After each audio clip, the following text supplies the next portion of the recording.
Welcome back to Fireside with Kenwaii. I'll be your host, obviously. And tonight we'll be reading right out of Grimm's Complete Fairy Tales once again. We'll probably be reading out of this book for a while. I'm just going to give you guys a heads up now. This book has a lot of tales to tell, and I'm looking forward to telling as many of them as I can. Here we go. Tonight's tale is called The Mouse, the Bird, and the Sausage. Let's begin. Once upon a time, a mouse, a bird, and a sausage became companions and kept house together, lived well and happily with each other, and wonderfully increased their possessions. The bird's work was to fly every day into the forest and bring back wood. The mouse had to carry water, light the fire, and lay the table, but the sausage had to cook. He who is too well off is always longing for something new. One day, therefore, the bird met with another bird on the way, to whom it related its excellent circumstances and boasted of them. The other bird, however, called it a poor simpleton for his hard work, but said that the two at home had good times. For when the mouse had made her fire and carried her water, she went into her little room to rest until they called her to lay the table. The sausage stayed by the pot, saw that the food was cooked well, and when it was nearly time for dinner, it rolled itself over once or twice through the broth or vegetables, and then they were buttered, salted, and ready. When the bird came home and laid his burden down, they sat down to dinner, and after they had had their meal, they slept their fill till next morning. And that was a splendid life.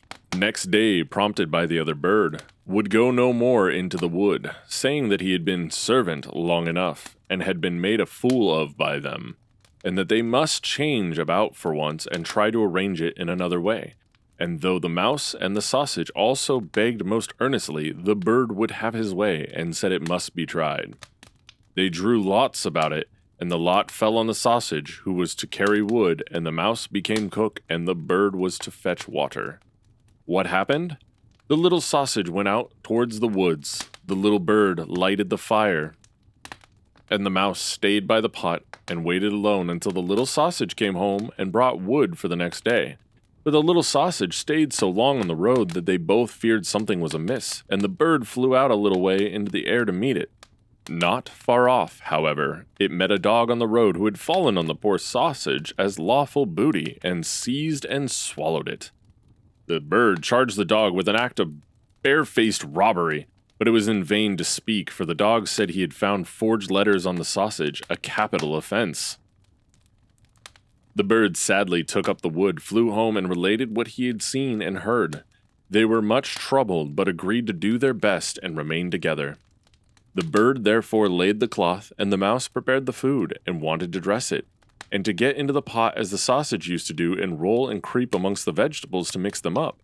But before she got into the midst of them, she was stopped, and lost her skin and hair and life in the attempt.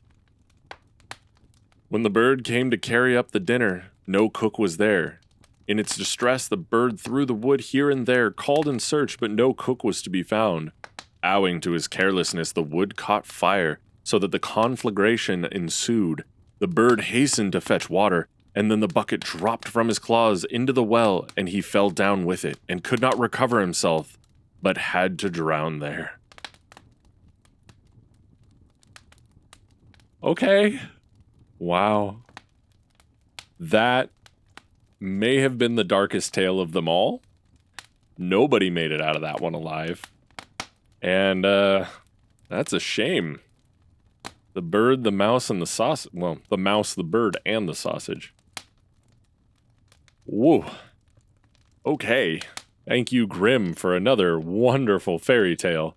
I tell you what, that might be a great way to end this week.